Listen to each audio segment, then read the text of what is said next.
Sometimes you just need to take the slips out and bowl defensively. And you also need to be careful with your computer's defense as well. If you need a VPN, go Nord. NordVPN.com/Kimber to get a 2-year contract with a discount, plus 4 extra months and gifts in some markets. It's completely risk-free with Nord's 30-day money-back guarantee. The link is in the show notes. So put in some dot balls and turn them into maidens via NordVPN.com/Kimber.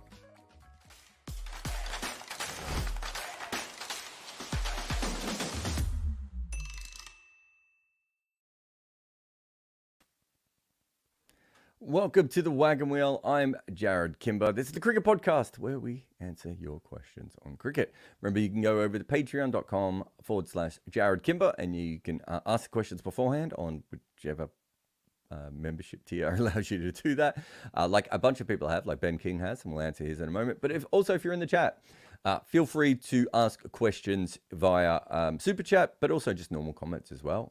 We can try and get to as many as we want. I don't know how busy or how many questions we have today, but we'll certainly give it a good go. But let's start with Ben's question. He says, Ian Botham was a very good cricketer. I think that's safe to say. But how could he have been if he had been fully committed off the field, practice eating right, not getting sloshed every single night, etc.? We know that he didn't bowl or bat particularly well in the 4th innings. So a quarter of the game, he wasn't anywhere near the level that he should have been. Right, so that's instantaneous, and we're all aware of that. Well, we're not all aware of that, but I did a video on it not that long ago, so people would have seen my work on that. So yes, I think that played a big part. He didn't make the most out of his incredible natural athleticism. His game probably didn't develop. I almost feel like his bowling did and his batting didn't. So his bowling, I feel like he did. I was going to say I felt like he kept developing, but I mean, maybe looking back, he didn't. I think he was just so much more naturally talented than anyone else that he just thought he could keep getting by with that. And even when his record wasn't as good as it used to be, he still believed he was the same player who had been that. So yeah, I don't know how much better he would have been. To be Ian Botham, I think you need an incredible ego and self-belief. But he maybe did not have some of the other motivations that we've seen from players of his level. And you might be able to put Sobers in this as well, although I think Sobers was much more of a student of the game than Botham was. I think Botham sometimes thought learning and developing and trying new things was beneath him because he didn't need to do that. Whereas if you compare him to Imran Khan, who clearly was working on his game right until the end to become a better player, I think you can see the difference. So I think Kapil Dev is a better player than Ian Botham. And I think that Ian Botham could have been a much better player than Kapil Dev. So I don't know if he could have ever I don't think he was a good enough bat to be on that Sobers level.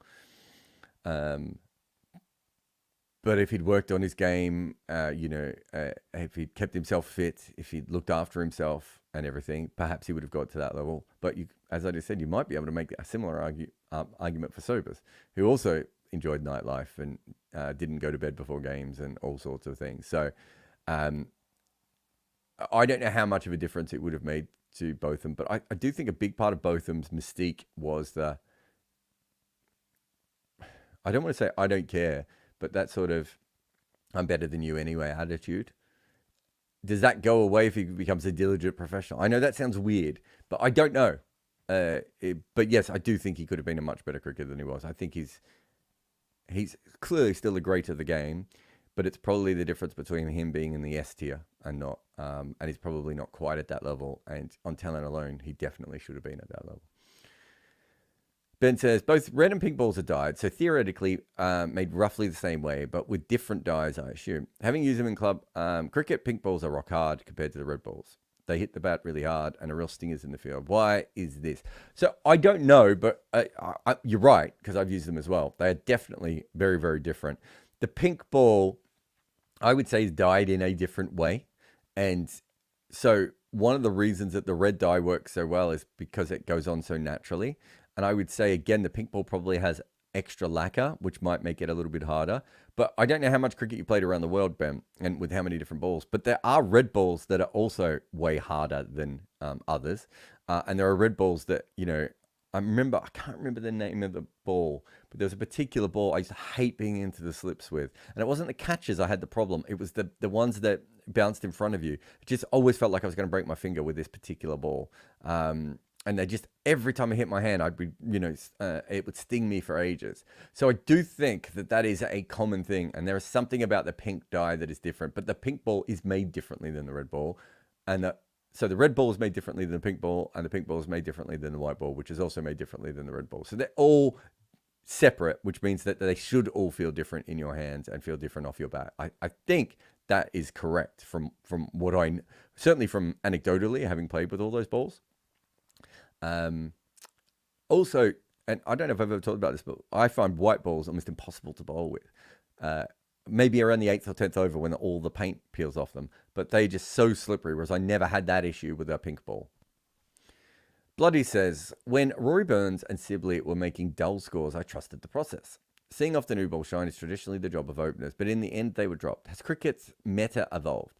Many years ago, would Burns and Sibley have been appreciated? Additionally, do you think there is a fundamental issue with county cricket in that it produces batters like Burns and Sibley? So the thing about that is, I don't think there's really any era where someone averaging under 30 is really all that appreciated.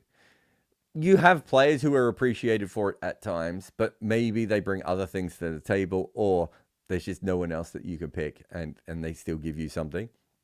I'm thinking of, what would Jeff Marsh's average have been in Test cricket? I can't imagine. I mean, he would have been more than those two, but he wouldn't have been massively more, would he? 50 tests, he averages 33. And eventually he is dropped, right? And he maintains his one-day role, in which, basically him and Desmond Haynes, or still more than Desmond Haynes in Jeff Marsh's case, but invent that anchor position. So you've got there another player who is very widely respected within cricket, but still lost his position. You see this a lot with New Zealand openers who can stay in forever but can't make any runs. Eventually, they are dropped. You don't get... Let's see if we can find this, actually. This would be a really interesting one, to see if there is anyone in the history of cricket, certainly post-war anyway, who has averaged under 35 as an opener. Where are we? Openers. Under 35 as an opener for 75 tests. Even if we go 35 tests. So I've come up with one in what's his name? Who did I just come up with? Jeff Marsh. All right. So if we go average, and we're looking at openers. Okay. So Sherwin Campbell, Jeff Marsh, Graham Wood, Craig Brathwaite, right? So Graham Wood, again, plays in that era where it's the Kerry Packer era, and gets a lot of extra tests that he probably wouldn't have got if the team had been full strength. Sherwin Campbell comes in, around 95, 94, plays in a 7-year period where they just can't find any other openers. They rotate through a whole bunch, and he doesn't really work. Jeff Marsh, again, plays in a poor era of Australian cricket, does the best that he can. And then you've got Craig Brathwaite, who you would have as another kind of player who is on that kind of level of they can't find anyone better, and he gets some respect, but everyone knows that he's a very limited player and still not averaging over 35. And if you look at that next level above, you've got Mohammad Nasir, Muhammad Hafiz, John Wright, Dean Elgar, Tamim Iqbal, Mike Atherton, Murali Vijay, Tom Latham. They're the other guys who average under 40 as an opening batter, who've played more than 50 games. So we've never respected them. Well, sorry, no, respect is the wrong word, bloody. We have never just kept people in because they can take the shine off the new ball. You have to also match that with runs. Mark Richardson is a player who was an absolute delacquerer of cricket balls for over a long period of time. He would stay in for a long period of time, but he also averaged in the 40s. And I think if you can manage to do that, you get respected. If you average in the 30s or even below that, you don't, and you don't stick around. So I actually don't think cricket has evolved from that. The difference is now we probably have less patience for that. Oh my God. Muku's playing his shots here. Ram Kumar, I don't even know where to read. He's put this in such a weird spot on the screen. Ram Kumar says, in increasing order of difficulty of matches for India for the last 9 semi-final World Cups. Oh my God. Okay, so he's coming up with his own. So this is in order of difficulty. In increasing order of difficulty. Okay, so he's got 2017 Champions Trophy and the 2023 World Test Championship final. What's he got at number 8? World Cup semi-final against Australia. So he's saying they should have won the 2017 tournament. They should have won the 2023 tournament. They should have won the 2014. 2014 is weird because I think we have forgotten how brilliant Sri Lanka was and how they should have won a whole bunch of titles. But okay. He's got the 2019 semi-final against New Zealand. But that was tricky because it was tricky because of the days. 2016 semi-final against the West Indies. I mean, they were a fantastic side, weren't they? 2021 World Test Championship final. Certainly conditions helped New Zealand massively there. 2022 T20 World Cup. T20 World Cup. He's got that in here. I'm not sure what that means. Does he mean the England game? It says against India, but against England. No, I think they should have been better in that one. Yeah. And then he's got the World Test Championship final against Australia. And I wouldn't have the World Test Championship final against Australia as the hardest one.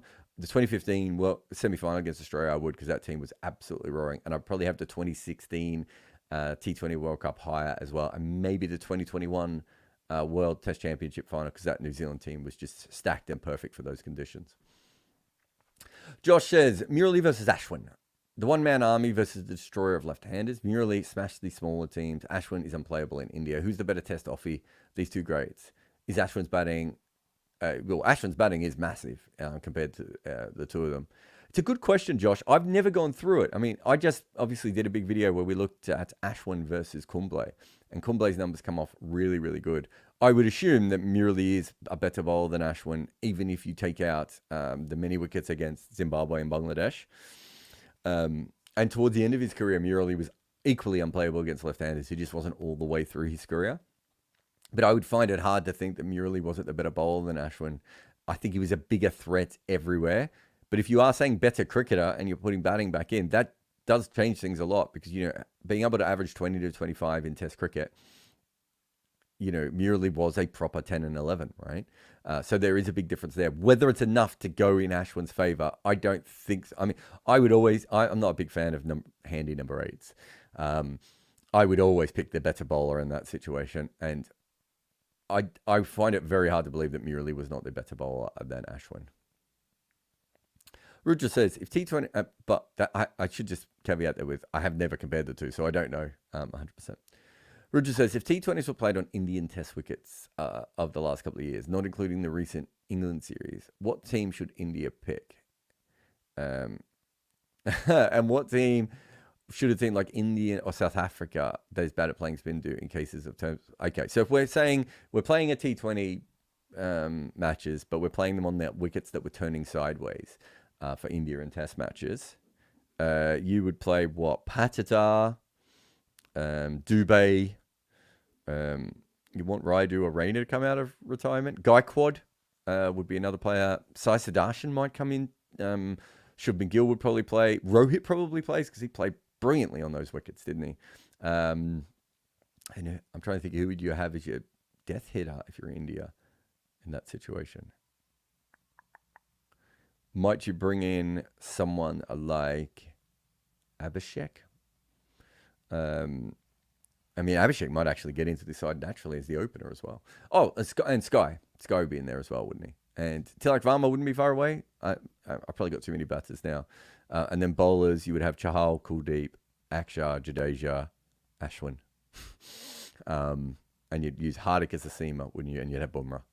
So that's what's at about 13, 14 players to pick your side from. I think that seems fair. What would England do? They'd sweep everything. Who would England have? I don't think England have that many. I mean, Duckett would probably play. Dan Lawrence might come in to that kind of lineup. Does Milan come back? I know he's not a brilliant player of spin, but he could stick around against it, I suppose. Yeah, and then you would have Hartley, Moeen, Dawson, Parkinson, Adil.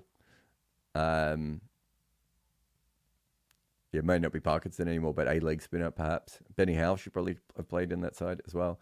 And what would South Africa do? South Africa would probably be okay these days because they've got Klaassen in the middle. They got Miller in the middle. Temba might play in that one again. I'm trying to think of some Rassi perhaps being able to not go out. So yeah, and then they would have Maharaj, Harmer, Tabré Shamsi. Is it George Lindy? That guy, whose name I've now forgotten, would be a player that would come in. Markram would definitely play, and you'd probably bowl him a little bit more. But it's a really interesting question. I like the thinking behind that, Ruja. Thank you very much. Let's have a quick break here, and then when we come back, there will be more questions on cricket and more things that we talk about right here on the Wagon Wheel. This is brought to you by Cricket 8. They are a new player in the game trying to educate fans on what is really happening in cricket. We have a partnership with them where we host live watch-alongs, do podcasts, and write articles. If you want to know what is really happening with our game, visit cricket8.com.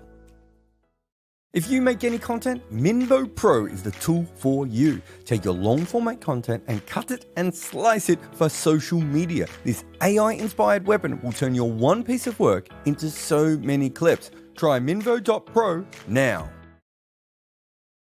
Welcome back to the Wagon Wheel. I'm Jarrod Kimber. William Tench says, is there a reason why cricket grounds don't have roofs? They're really expensive, William. Is there something officially prohibiting it? No, because obviously Docklands has one in Australia. It's about expenses as much as anything. Cricket grounds are much bigger than other stadium to cover, so they are more expensive than a tennis court or what's another sport that covers its grounds? Football, things like that. It's just bigger. The individual grounds don't play as many games. So look at Lords. They play what? 4 major games a year. So what's that? 12 days of cricket. Maybe 15 days of cricket on a really big year. And then a bunch of lower level stuff. Most international grounds in the world are not playing anywhere near what Lords is playing, right? And so the idea of then covering the grounds is really, really hard from a financial model. So Docklands is covered, but the reason it's covered has nothing to do with cricket. It's because Aussie rules football, right? And they play a lot more Aussie rules football there, and that pays its way. How many international grounds in the year would have 50 or 60 games being played at the arena that would get back that kind of money? And then you would have to factor in how much cricket you were losing. A lot of the, I know this is the case in England, but I would assume this is around the world as well. A lot of the boards are insured for rain losses. So it doesn't matter as much to the local board. It does, because, there are some things that they can never get back from having a washed out game, but they do make some of their money back. So all those things are a part of it. Trying to think what else. We haven't really come up with a great system to put covers on existing grounds. So it would have to be a new ground in order to do that. And most of our grounds are quite old. So it's easy. If you're building a stadium from scratch, it's easier to put a roof on, which is why the Docklands has one, right? It is very hard to put a roof on Trent Bridge, where all the stands are a different size. You then have planning permissions in some places and everything else. So it's not easy. It just, I think we will work it out in the future, but it's just not particularly easy. Ian says, thinking about wicketkeeper batters in red ball cricket, is there any merit in a team batting at totally different positions depending on the structure of the game? Take Alex Stewart as an example. Would it be sensible for have him to bat in the top 3 if you bat first in a game, and that's when he's fresh, which would most likely result in him having a longer rest? I like this. I mean, I like flexibility in batting orders. I think where you would get an issue would be the way that batters think about batting positions. No one wants to be top 3 in the second innings, but number 5 in the first innings would be my guess. And then you also need someone who is versatile enough to be able to swap with Alex Stewart in those positions. But your basic principle is correct. And if we ever get away from the tyranny of the batting card, which I think is is held cricket back for a long time, I think you could have more ability to do stuff like this. But most players bat in the positions they do because of their technical skills. So it's not as easy to say, oh, we're just going to move this player down to this position over and over again. It doesn't always work exactly like that. But your overall thinking, I really like. Josh says, Ravinder Jadeja versus Shane Warne. Warne is about... Josh, did you not just do Murali versus Ashwin? Warne is a better bowler and can hold a bat and is a good slip fielder. Jadeja surprisingly has a better bowling average, helped by dominating in India, is a genuine all-rounder, and is one of the greatest fielders of all time. Who's the better test player? Oh, better test player. Again, I probably generally always would default to the better bowler, and I don't think anyone would believe that Jadeja is a better bowler than Warne. Jadeja away from Asia is a good bowler, but he's more of a holding good bowler, whereas Warne everywhere except for probably India was a strike bowler who could also hold at the same time.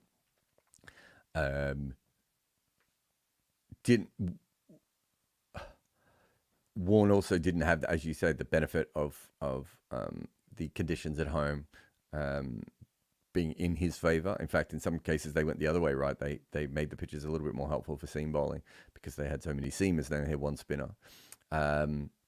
Warne is a handy batter. Jadeja can bat at number 6, right? And even number 5, if you need him to. Warne couldn't even bat at 7.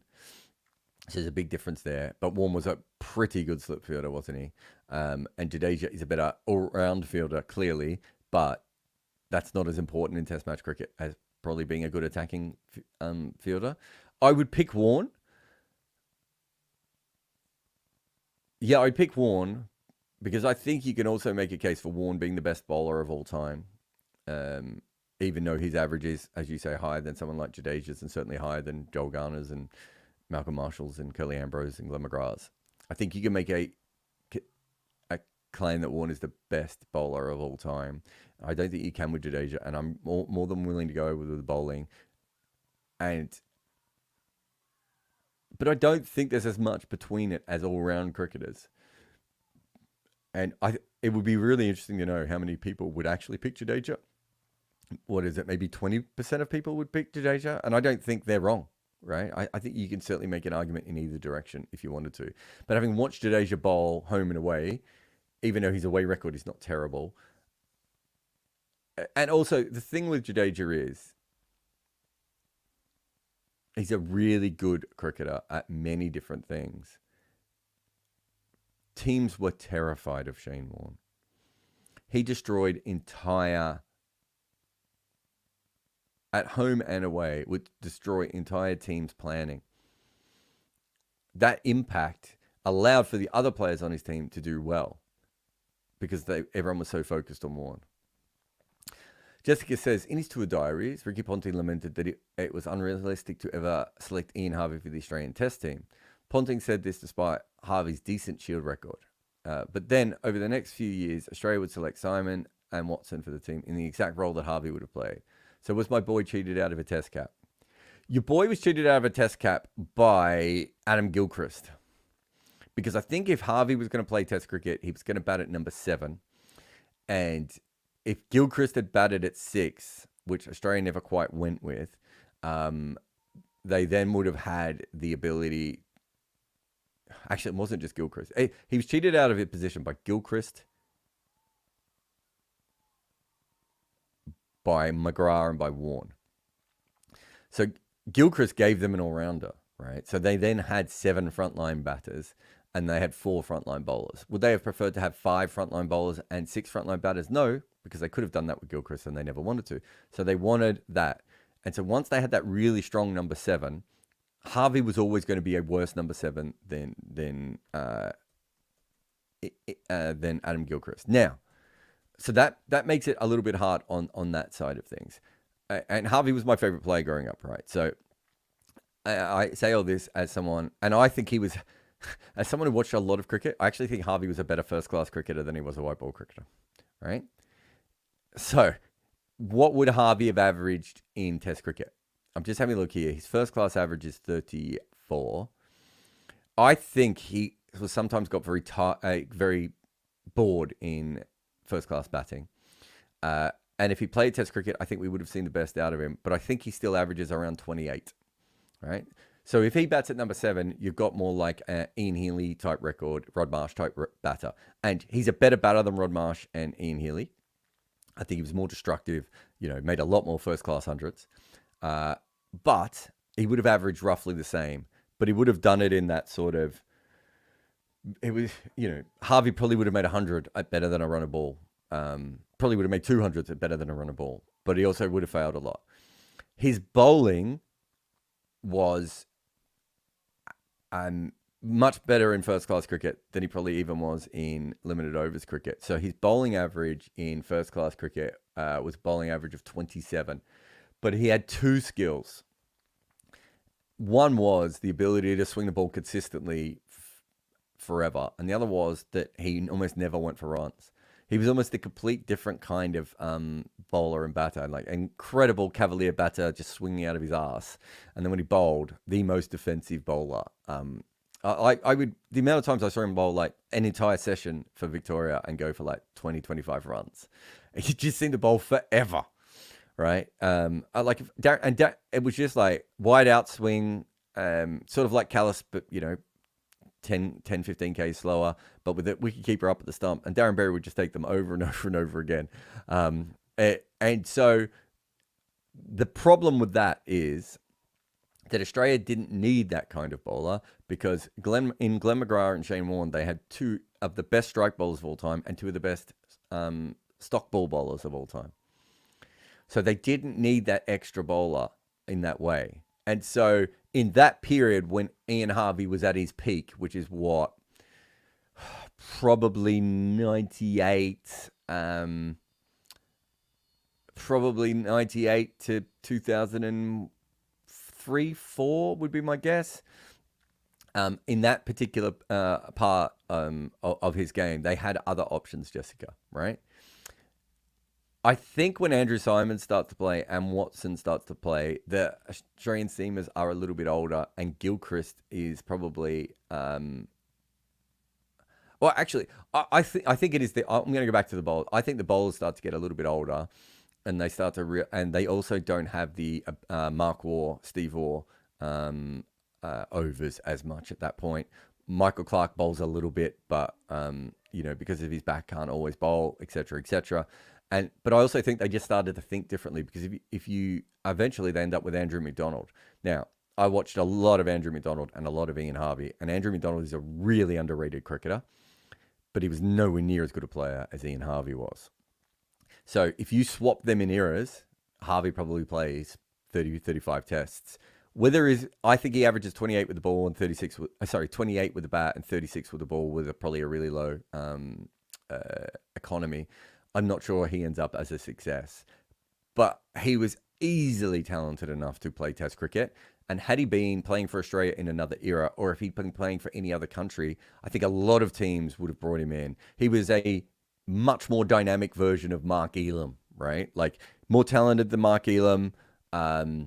Certainly, I just want to have a look at Mark Elam's record. So Mark Elam with the bat,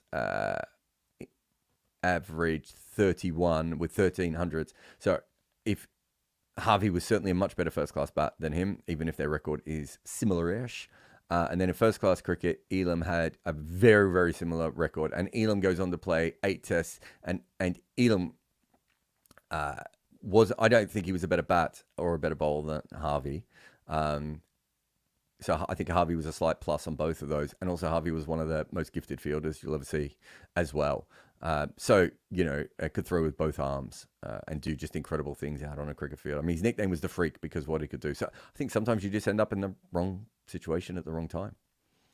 Roger says, if the World Cup pitches in the Caribbean are bowler friendly, will Australia miss being able to call on Smith? Who else can play the role of a proper batter for them if they lose too many wickets? Well, Warne is technically also there for that same kind of position. I think there will be a time when Williamson is quite handy for New Zealand. So I thought they would go with Smith in this particular case, but I think now they are more throwing themselves into that other side of everything and going into the attack mode. Not quite with the Fraser McGurk, but with everyone else. But you're right, it might come back to bite them, Rudra, but I still think this is a better T20 team than they've had before, especially from the batting perspective. Satchmo says, why didn't Australia become stronger during the World Series cricket despite playing against the world's best? Was it personnel, too old, no border, or Kim Hughes? Why didn't they become stronger during World Series cricket? Well, because their best players weren't playing for Australia at that time. So World Series cricket was a split. So, you didn't always have all the best players playing. I think there was a generation of Australian players that were aging out, and obviously the next generation wasn't as strong. I think, up until 88, 89, Australia is pretty weak.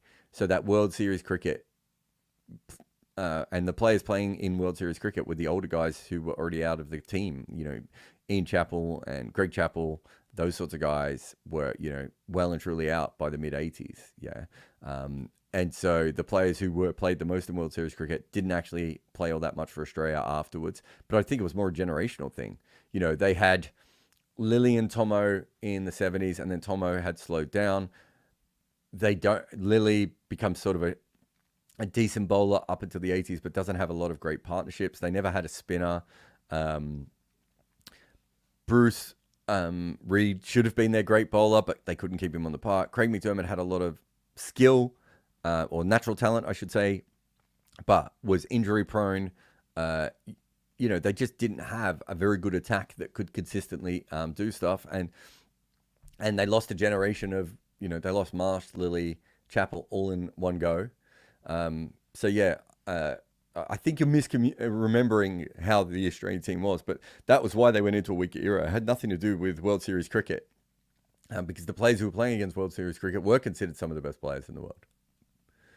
Jessica said, once upon a time, I had a colourful disagreement with an older cricket nerd over whether or not it was fair to sarcastically, mockingly refer to the likes of Mike Brearley and Mike Dennis as gentlemen, because in my eyes, they only had their places in the English Test team because of their pedigree, not their quality of batting. It's an interesting one. I have certainly done this before. I reckon I might have even had this conversation with Mike Brearley a few years ago as well. So Mike Dennis averages 39, and in Test cricket over 28 matches, but his first class record was like 33, right? And obviously Mike Brearley was worse than probably both of those marks. He certainly would have been worse than that. He certainly would have been worse. Wait. Yeah, Mike Dennis, Mike Brearley. Mike Brearley played 39 tests and averaged 23 with a bat. I'm just going to pause there so you can all have that. He was a better first-class player, though. 25,000 runs at an average of 37.8. So maybe Mike Dennis probably made more runs at test level than he should have. And Mike Brearley probably made fewer runs at test level than he should have. Never made 100, amazingly. Made 45 first-class hundreds. So Mike Brearley was not a dud. But certainly at Test cricket, he wouldn't have. Here's the best test of whether you can mockingly call them gentlemen. Would either of these players played as many Test matches and been the captain of their teams if they had been professionals from a working class background? And the answer is no. Right? That's not downgrading who they are as players or why they were picked or anything like that. But the answer is no. They would not have been playing for England if they had come in from the mines on a Saturday and produced those numbers for as long as they did. They certainly wouldn't have gone on to be captains, right? That doesn't mean that they didn't have great captaincy skills. It doesn't mean that Mike Dennis actually outperformed his first-class numbers when he played Test cricket, right? Which is a great thing to do himself. But if you come from a certain a background. You certainly have, and I don't know as much about Mike Diness, to be honest, but certainly in Brearley's case, you know, the idea of being the right kind of person from the right kind of family, you know, with the right kind of accent, played a big part in Brearley. I don't think that means he wasn't a great captain. I just think that if he had an identical record and was, you know, a coal miner's son, he probably doesn't. He probably doesn't play 39 tests and average 23 and be the captain of the side, right? So there is his class and his background did play a part in him getting that role, right? I don't think anyone should argue against that. And so if you're mockingly using the term gentleman, I think that's fair, right? If you're actually saying he's a gentleman, I think it's not quite fair. And I think he deserved to get it. If he was as good as the captain as it looks like he was, and he was averaging nearly 40 in first-class cricket, there are plenty of England players who've been picked with those numbers, no matter their background. But they don't usually continue to play and captain the side when they're averaging 23, right? So his opportunity, I have no issue with. And as I said with Mike Diness, he actually outperformed his first-class numbers. So I don't know as much about Mike Diness as a person or as a cricketer or the overall system. But just looking at those numbers there, I would say he probably deserved to continue to get picked, depending on the era and what the other batters were that were available. If you watch this, we'll take a break here, and then after the break, we'll be back with more questions on the Wagon Wheel.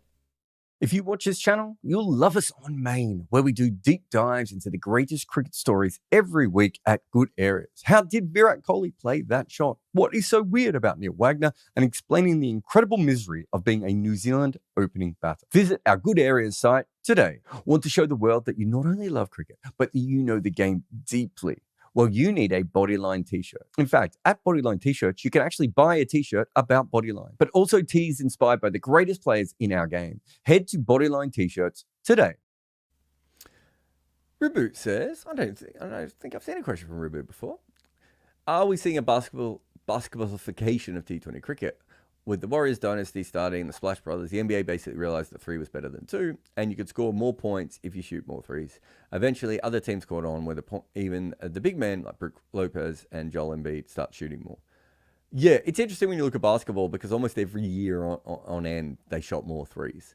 So we always look for the big bang when things change, but if you actually go back to the start of whenever the ABA 3-point line was brought into the NBA, it's like year on year, there's an increase. There's like one little spike when they made the 3-point line shorter, so everyone shot a lot more that year. But generally, it's just this natural progression up, right? And if you look at ODI cricket, which we have a much better history of, it's exactly the same, right? It's just this natural progression of, we're scoring a little bit quicker, we're scoring a little bit quicker, we're scoring a little bit quicker. And so we are now looking at something a little bit different in what T20 cricket is a little bit more random, especially because of the way it was played early on and it's not as level and as ODI cricket has been. But we haven't had as much of a natural progression with that. But the last couple of years, we have had scoring rates go up. The Kookaburra ball is harder. And I think for the first couple of years, the wobble ball caused some issues at the top. And now teams have worked out how to handle that. And so what they do after, and so the ball stays a little bit harder for longer, which means you could score more runs. The impact sub has obviously played a big part in the IPL specifically, but most leagues in the world have had, in the last 2 years, have had probably, if not their highest scoring season ever, then their second highest scoring season ever. So it's certainly getting to that point. But the West Indies were saying this in 2012. They were telling the world, if I'm going to take a risk, I'm going to take a risk on a 6 rather than on a single or trying to run a 2. And it makes sense the more you think about it, right? Nothing frustrates me more than people getting run out in a power play.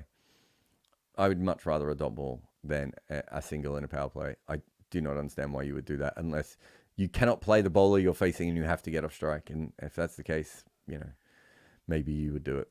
Ram Kumar says, is this World Cup more open than the ODI 2023, T20 2022, T20 2021? Well, 2023 was very much India, wasn't it? And they had it all the way through to the last game. T20 in 2022,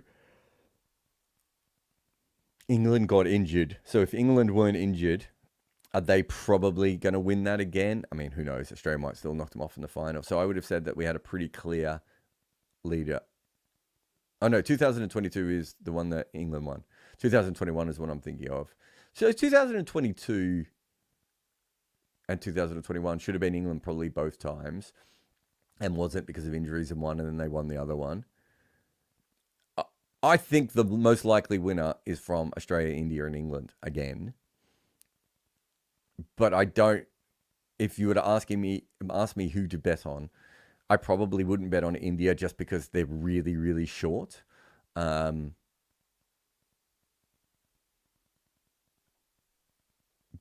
But yeah, so I think that the most obvious winner is probably from those teams. But South Africa have a really, really interesting side. I don't think any other side can win it. So maybe that gives us 4 potential winners. And I wonder if any of those other tournaments, there's been a legitimate 4 winners that could come into the tournament. I'd have to go back and think about it around, but I don't think so. Ali says, with the IPL taking up more and more of international cricket's calendar, how are smaller and upcoming boards supposed to invest in their cricket infrastructure at grassroots and grow the game domestically? Does it not mean that the shrinkage of the game and players pool instead of growth, since only a few boards will be the only ones to invest in a new crop of players?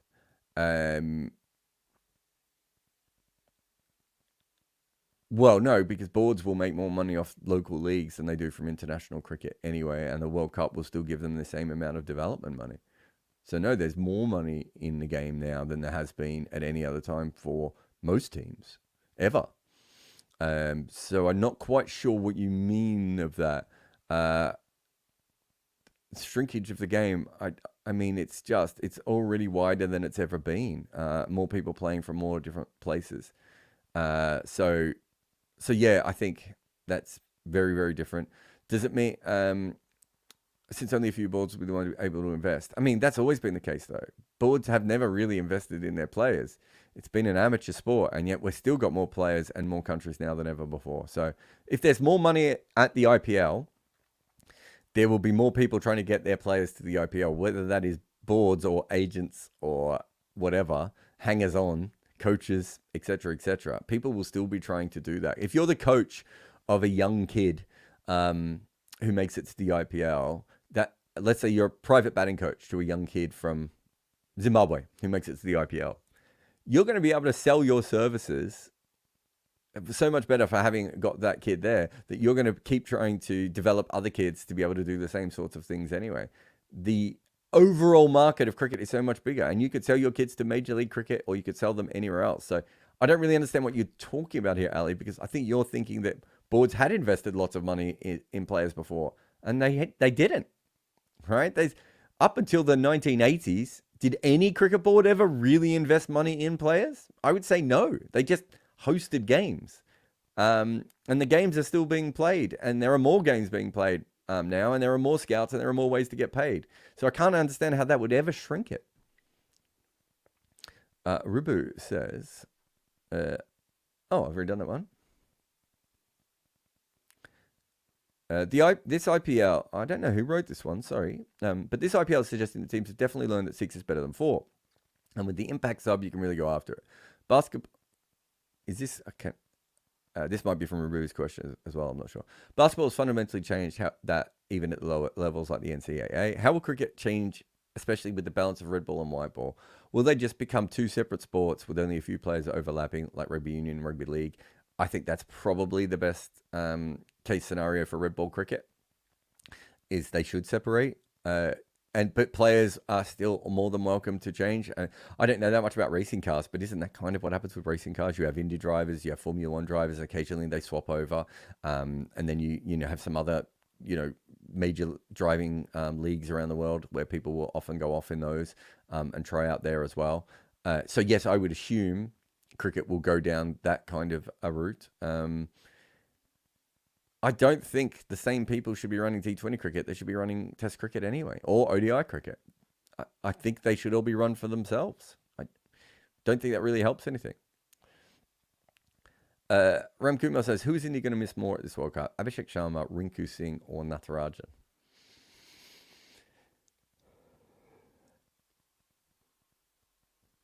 Natarajan's an interesting one because if you have Bumrah and Natarajan, can you not use Bumrah earlier on more? So he only needs to bowl 17 and 19. And Natarajan could bowl, 16, 18, 20. And then you can use Bumrah for one early on and one in the middle whenever you need him. Abhishek Sharma in the West Indies, though, could be just change things completely, couldn't he? I don't know how they fit Rinku into this side, only because of Hardik, Jadeja, and Akshar.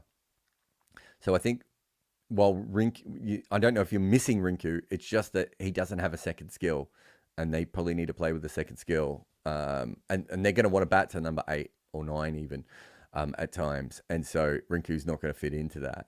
So whether they miss him or not, I don't know if they fit him in. It's probably Abhishek Sharma, I would say. Ram Kumar says, if someone had told Indian fans in the late 80s and 90s that India would have 5 runner-ups and 4 semi-finals and 10 previous ICC tournaments, how would they react? Probably be pretty happy. I mean, expectations change, right?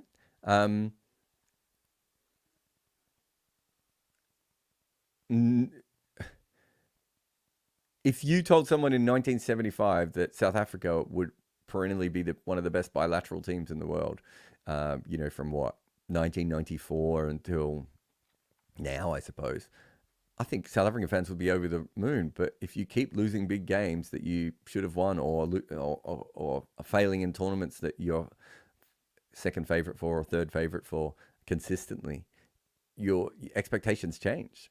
You have got to that other level. That's just life. I think if you told someone in the 1930s or 1920s that India was going to have a record like you've just said now, they would be the most excited person in the world, right? They would just be over the moon with that.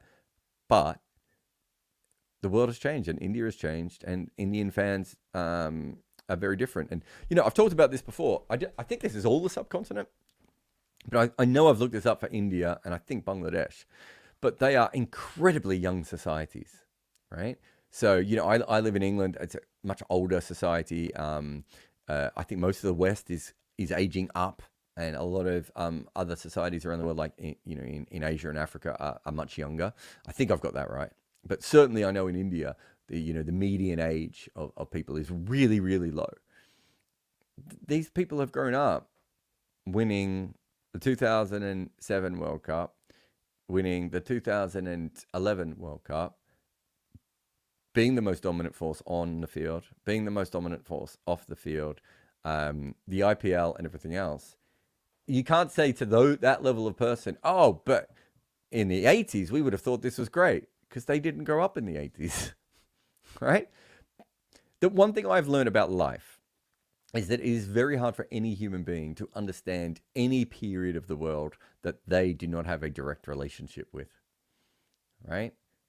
Their lived-in experience suggests that India should have won more trophies, so India should have won more trophies. And Ram with the hat trick here. If IPL awards are modified to use smart stats and given based on true average strike rate, how much difference would it be compared to the orange and purple caps, which are for all practical purposes meaningless? I have an awards thing coming up. We actually did a rough version of it on Cricket 8 during one of the washed out games, but I'll be going through this, and they will be using true stats and everything else, in our judgments. So Virat Kohli is, I can tell you straight away, actually. I think that the purple cap winner is probably the best bowler this year, right? And I would say that the orange cap winner is probably going to be Kohli, isn't it? And he would not be my best batter. So yeah, so I think they're 50%, but there are many years where the best bowler has the purple cap winner has not. I can never remember the caps, by the way, but I think I've got that right. There are plenty of years when the best bowler is not the person who takes the most wickets. And yeah, it is a little bit ridiculous. That's why we did the MVP awards, Ram. So if you go over to the main page and you put in IPL MVP, you'll see us going through the years with true stats to look at who the best players actually were compared to who we talked about. And look, most of the if you make 800 runs in a year or 700 runs in a year, you're still certainly in contention. So we have Travis Head as our best all-round batter. To our the real orange cap, I've called the award. But Kohli, I think, was probably the closest to him. Right, we had Kohli right up there as well. So the number stats still make a big difference, and I think Kohli still had a really good year, especially the second half of it. But yeah, if you use true stats, there are many different years that pop that didn't get as much credit as they should have at the time. So 100% with you there. All right, let's take a quick break so I can read the comments and see what is in the comments that we can chat about here on... Remember that cricket is a funny game. 100 years before we protected our head, players looked after their groins. So don't be as stupid as old cricketers. Protect your computer now. NordVPN is the protection I use when facing cyber short balls or when rights issues try to dismiss me. Geo-block so you can watch all the cricket you want. Grab your NordVPN deal by going to nordvpn.com/Kimber. Support us on Patreon. Join for exclusive perks like AMAs, live calls with me, and a vibrant Discord community. Enjoy ad-free content, early podcast episodes, and access to my emailer. Plus behind-the-scenes stuff. We've built our channel on Patreon support, so a huge thanks to everyone who has helped. In cricket, I don't believe in momentum. But when it comes to my social media videos, I like memento. Its AI listens to me so that I don't have to. And then it can chuck in GIFs and subtitles and make it all fit all the different kinds of social media sizes. Memento does it all. It slices, it dices, and it resizes all of your hottest takes, your coldest facts, and your weirdest vibes. Grab it today and make your content start smashing the ball all around social media. All right. We've got a couple of super chats and some other questions as well, so let's get to all of them. Shara says, thank you for all your support, Shara. Why did England introduce the 100 and disrupt the summer fixtures instead of rebranding the Blast like how Australia rebranded the BBL? Australia didn't rebrand the BBL though, did they? They actually did change it quite dramatically because they brought in the extra 2 teams and everything else. But Australia is a city-based league anyway, right? So Victoria is a Melbourne-based team. New South Wales is a Sydney-based team. Queensland is a Brisbane-based team. So it didn't have to change things as much, whereas that's not quite the case of how county cricket was being run for all the different teams, right?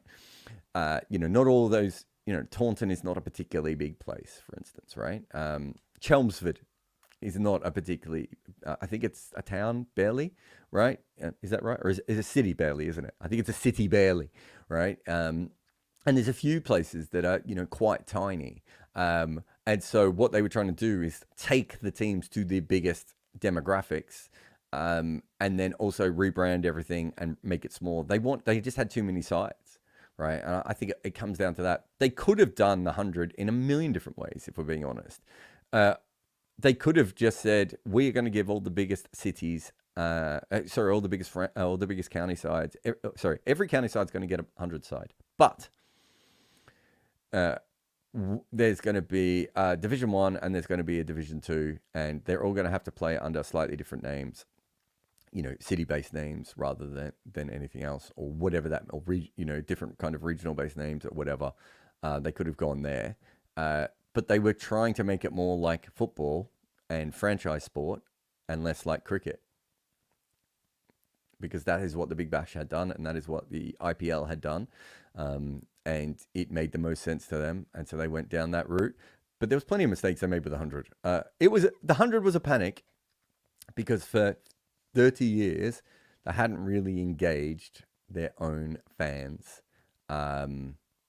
correctly. They hadn't grown the game, they hadn't developed the fan base, and so if they had played better in all that time, they could have changed things quite dramatically at that point. And instead, they went completely the other way. And it's a panic. The 100 comes from panic. Indie Guy says, Celtics and Tatum will choke in the finals. Western Conference Finals is the real winners. Luka will win his first ring. love this has become a basketball podcast. Okay. I think Nuggets were the only team set up to beat the Celtics. Porzingis' knee is very interesting. But the big problem I'm going to have is whether it is Luka or whoever or Minnesota who make it through the finals. I just think they're going to have played so many hard games, whereas the Celtics don't look like they will have to play as many hard games. So tiredness is going to play a huge part in this, right? And it's no different than cricket. You know, if you have a great bowling attack and the other team has a great bowling attack, but your batting is terrible and their batting is good, your bowlers get tired, right? And so in the end, that plays a big part.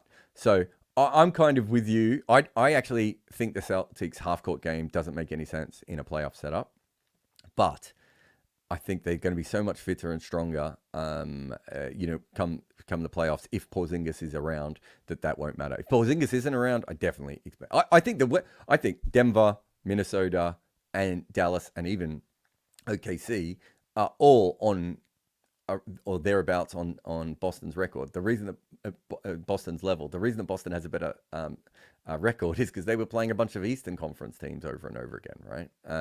And I think that does change things quite a bit. Sriram says, why doesn't cricket have an NBA? Oh, is this every question? Why doesn't cricket have an NBA style playoff series? For it's just too long, right? I mean, the ideal World Cup final would be a best of 7, probably at least a best of 3. We used to have it, Sriram. You know, the old Kerry Packer days was a best of 3, right? It is the best way of doing it. Everyone in cricket agrees with that. I don't think we're ever going to do it, but it's funny that you say, why doesn't cricket have an NBA style playoff series? What is a 5-test series? It's exactly that. And we know it's the best system. And yet for white ball cricket, we've never quite gone back to it. I think in the IPL is a perfect example of, if you make it through to the final, it would be great if we had 3 finals. Best of 3, right? I don't think we need to have best of 5 or best of 7. Best of 3, I'm more than happy to go with that. World Cup finals, I would say the same thing. I don't know if we're ever going to do it. There's financial issues and there's all sorts of things. Rahul says, who would you compare Phil Salt and Will Jacks as T20 players? Who has the highest ceiling?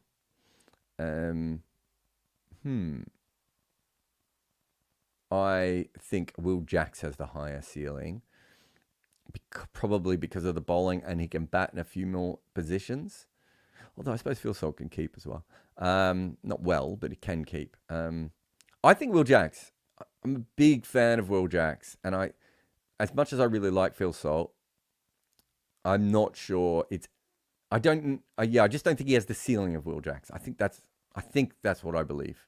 I'm not 100% sure, Raul, but I think that's what I believe. Tino says, has anyone in franchise cricket done the Tim Connolly challenge of putting together a title-winning team and then creating the perfect team to beat them? I don't know if that's how franchise cricket works, right? Like, I remember Muhammad Khan put together the Telewallahs and they won. And then I think he did one more year at the Telewallahs, left, and then came back to St. Lucia. But I don't think he was thinking he was trying to beat the Telewallahs because I think they'd kind of fallen apart by that point as well. It's harder with T20 cricket anyway, just because of the way it's not as long and consistent.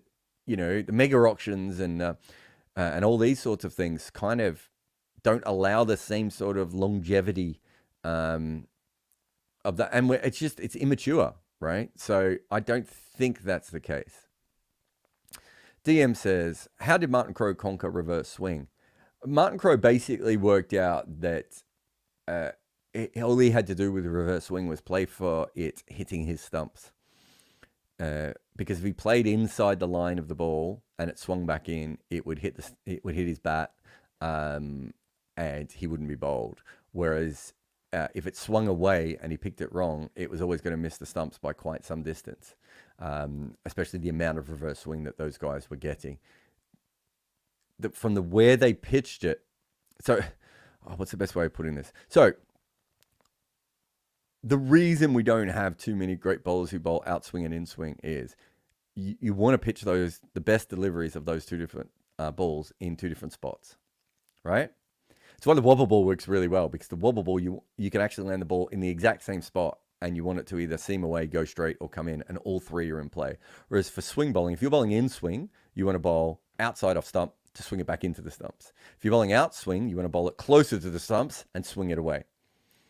And so with the reverse swing, what Martin Crowe worked out was that as long as you played to protect your stumps, it didn't matter about the away swing. Now, here's the genius of that. That basic concept is not incredible on its own.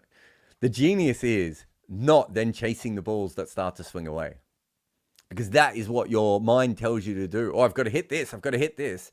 And that's when you start to edge the ball behind, right? And you start to get caught in the cordon or at gully or at point or in all those other positions. So the genius isn't the method. The genius is the commitment to not then chasing those other balls and going, I'm going to play and miss over and over again, and I'm going to look crap, but I don't care. And Martin Crowe is on that sort of Sachin Tendulkar level of midway through an innings, he can make a decision like that and back it up and go for it. Whereas most players would have to come up with that theory, think about it, go into the nets and work on it, and then come out and try and make it work. Martin Crowe is on that God tier level of thinking as a batter where he's like, I don't need to do any of that. Dugas says, is Tim David any good? He seems to be quite average, but when you look around, who could be considered better finishers? No, Tim David's definitely good, but he's very, very limited, I think, is the best way of putting him. So he reminds me a lot of Darren Sammy. In that last 3 overs or 4 overs, they are just absolutely incredible. And so I would say he's had a down year this year. He's probably his best year was 2022. And in 2022, he had a strike rate of 216. And the last 2 years, he's had a strike rate of 158. And I think a big part of it is that teams have started working out that if you keep a spinner for him, you have you really limit his overall usage. But his ability to hit sixes and just muscle them away at any time is absolutely elite. I think the last 2 IPL years, he's just been a little bit down on his best. Well, I wonder if some of that is also Mumbai's form has played a part at times in that, and when he's come into bat and everything else. But I do think that he's a hard player to play because you need him for the last 3 or 4 overs, and he doesn't bowl. And even with the impact sub, that causes some issues with your side. And then too often this year, Hardik Pandya came in at times when Tim David should have come in, when there wasn't going to be any spin bowled as well. So you have to maximize him correctly all the time. So he's a limited player with freaky skills. Era Guy says, how is Warne a better all-round cricketer than Jadeja? I don't think he's a better all-round cricketer than Jadeja. With longevity, maybe. What is this sentence? Jarrod, how is Warne a better all-round cricketer than Jadeja? With longevity, maybe. So you've already made the first claim that he is. But by the end of his career, Jadeja will average 40. Yeah, but no one... I can't remember if I said he was a better all-round cricketer. And I'm not sure I would 100% agree that he's a better all-round cricketer. But if you're asking... There are many players who are not better all-rounder, but their single skill is absolutely on a level that could take it away. And Jadeja averaging 40 in Test cricket is not a given anyway, right? But let's say he ends up averaging 37, which I think is 38, which is fine. I think that's slightly higher than what he averages at the moment. He gives you much more flexibility with the bat, which I said before. His fielding isn't as important in Test level as Shane Warne's is. So straight away, Shane Warne does give you a little bit more with the field, even if he isn't overall anywhere near the level of fielding as Jadeja. And then they're bowling, right? So the actual bowling averages are very, very similar. As I can't remember who the first person was. Was it Josh who asked this question? But when you look at their overall records of their bowling, Jadeja's bowling average at home is 20.86, and away from home is just around 33, maybe 32.5-ish. I'm trying with neutral tests. I hate neutral tests so much, right? So let's have a look at Shane Warne's stats in comparison. At home, he averaged 26.39, and away he averaged 25.5. He took 362 wickets away from home at 25.5. And if you add in his neutral, I think that comes into even lower again. Played a couple of neutral tests as well, right? So away from home, Jadeja has 76 wickets at 33. So it's not about all-round player, although Warne is an all-round player in many ways, even if he's not an all-rounder, but he gives you a little bit with the bat and he gives you one special skill in the field. Jadeja is an actual all-rounder. But the impact that Warne has with the ball is so monumentally bigger than what Jadeja gives you with the ball, right? And that ability to use him pretty much any place. So let's just go back to Warne. Let's see if I can bring it up here. So Warne in Africa averaged 24. In the West Indies, he averaged 39. Some of those was when he was injured that last time he went. In Asia, he averaged 26. In Europe, he averaged 22. And in Australia and New Zealand, he averages 25. And Jadeja in Africa has 6 wickets in 2 matches. Good average, 25. In Europe, he averages 43. In Australia and New Zealand, he averages 32. And in Asia, he averages 21.3. And it was really good in the West Indies. He probably had a even more spin wickets over there, right? But it's from no wickets, right? So Warne has still taken more wickets in the West Indies than Jadeja has. Warne took, where are we? Way more wickets in all these different places. So we know he could do it home and away, home and away, home and away, in almost everywhere. As I said, outside of India, he's still a pretty good stock bowler in India at times, but certainly not a great bowler. Whereas Jadeja is more of a stock bowler most places outside of Asia, right? If you're asking who I'm going to pick, I'm generally going to go with the more incisive bowling option when it comes to in any situation, outside of maybe a few key players. Maybe, guys like Sobers and Callis, right? But Warne is absolutely next level. Warne and Murali, absolutely next level at being able to take wickets everywhere and travel around the world. Keshav says, Kohli said in an interview that he upped his strike rate this season because of the extra batter at 8, which proves your Evan Goldbus effect. Yes! But going by India scored at the World T20, you think Kohli would go back to his old self? I think India is planning to bat deep till number 8 in this World Cup.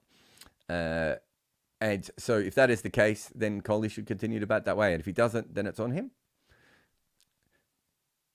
Tikshana Praveen says, do you think that cricket has too many variables? For instance, pitches, grounds, conditions, balls, compared to other sports. What are your thoughts on that? Does it make the sport better or worse? I don't even think you've named all the variables. Yes, it does. That's why it's great.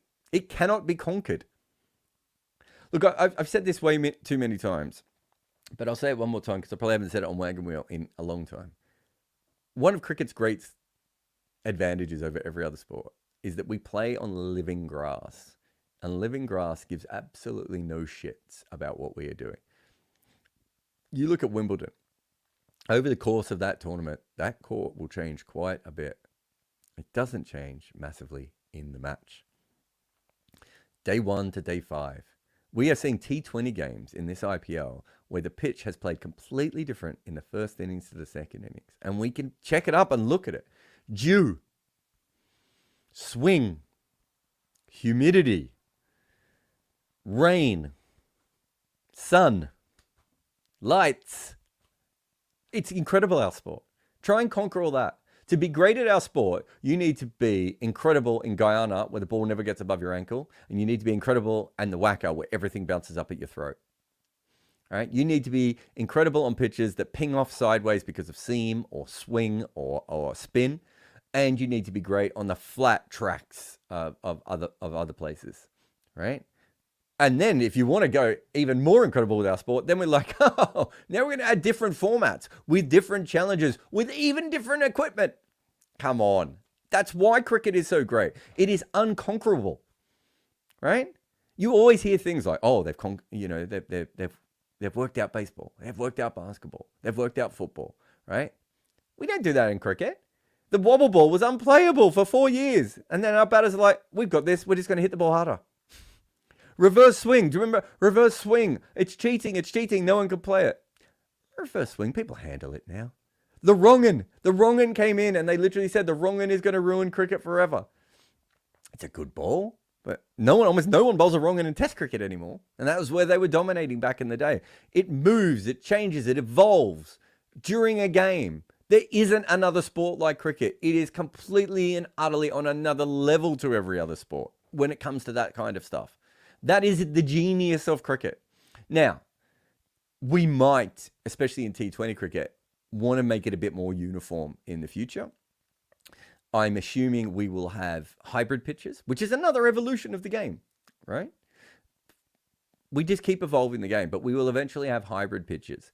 So maybe we will be slightly more uniform, but that won't stop the day that that won't stop the fact that one day Bhuvi will pick, or the next Bhuvi, Arshdeep Singh will pick up a ball in 8 years' time, and he'll come into bowl it, and it won't swing at all.